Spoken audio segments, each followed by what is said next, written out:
Dear friends, again I am going to discuss the previous year question paper of DLED. So you can see here Diploma in Elementary Education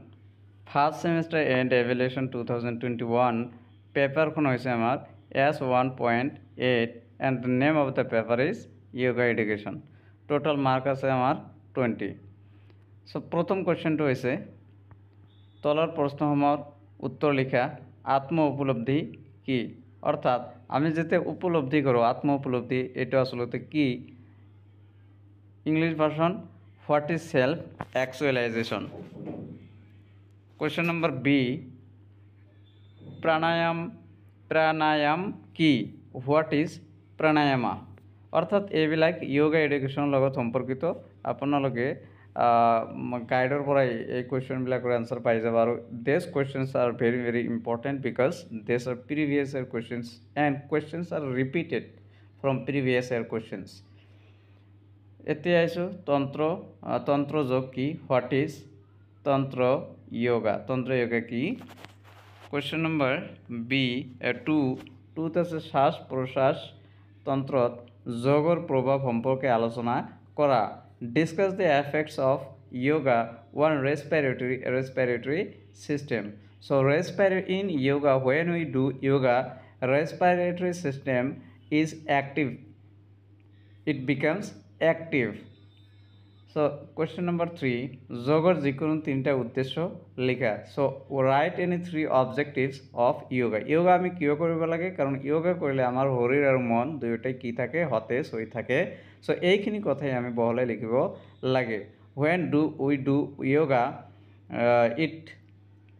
makes our mind as well as our body active so we have to discuss in broad on this objective so mark is 3 so since mark is 3 we have to explain the effects of yoga on respiratory system objective of yoga means what is the benefit we get from when we do yoga so question number 4 যোগৰ নৈতিক দৈনিক অনুশীলনে মানসিক অসুস্থতাৰ উপশম ঘটায় বাক্যহাৰী বহলাই লিখা অৰ্থাৎ যোগা আমি কৰিলে আমাৰ কি হয় দৈনন্দিন জীৱনত দৈনিক যদি অনুশীলন কৰোঁ তেতিয়া হলে আমাৰ মন আৰু শৰীৰ দুয়োটা কি থাকে সতেজ থাকে আৰু অসুস্থতাৰ উপশম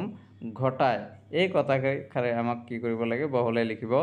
লাগে so regular practice of yoga can reduce mental disorder explain the statement so when we do yoga when we practice yoga it reduces our mental disorder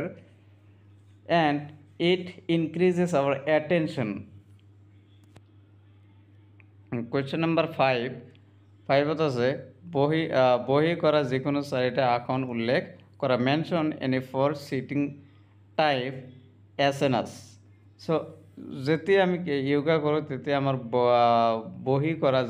বহি কৰা কিছুমান আসনৰ নাম আছে এই নামবিলাক কিন্তু আমি তাত উল্লেখ কৰি হেইবিলাক অলপ বহলাই লিখিব লাগে বা চাৰিটা কৈছে চাৰিটা নাম লিখিলেই 2 মাৰ্ক পোৱা যাব এতিয়া আছে কোৱেশ্চন নম্বৰ 6 কোৱেশ্চন নম্বৰ 6 ত কৈছে সমুটো কালিকা যিকোনো দুটা write short notes any two যোগৰ শক্তি যোগ কৰিলে আমাৰ কি হয় শক্তি কি পাৱাৰ আমি পাও পাৱাৰ অফ yoga কৰিলে আমাৰ শৰীৰ আৰু মন দুয়োটা সতেজ থাকে আৰু আমাৰ দৈনন্দিন কামৰ প্ৰতি আমাক মনোযোগী কৰি তোলে যোগ বৈশিষ্ট্যৰ ওপৰত লিখিব লাগিব yoga বৈশিষ্ট্য আৰু 3 নম্বৰত আছে পৱন মুক্তাসন so এইকেটাৰ যিকোনো তিনিটাৰ ভিতৰত যিকোনো দুটা লিখিলে আমাৰ হৈ যাব গতিকে প্ৰিভিয়াছ ইয়াৰ কোৱেশ্চনটো দেখিলে এইবিলাক কোৱেশ্চন আপোনালোকে ফলো কৰিব কাৰণ এইবিলাক কোৱেশ্চনৰ পৰাই বিভিন্ন কোৱেশ্চন কমন পোৱা যায় আৰু এই কোৱেশ্চনবিলাক চালে মানে কোৱেশ্চনৰ এটা ধাৰণা কিন্তু আহি যায় গতিকে আপোনালোকে বেলেগ আৰু পেপাৰবিলাকো কিন্তু প্ৰিভিয়াছ ইয়াৰৰ কোৱেশ্চনবিলাক দি থোৱা আছে আপোনালোকে হেইবিলাকো প্লে লিষ্টৰ পৰা চাব পাৰে so thank you very much for watching the video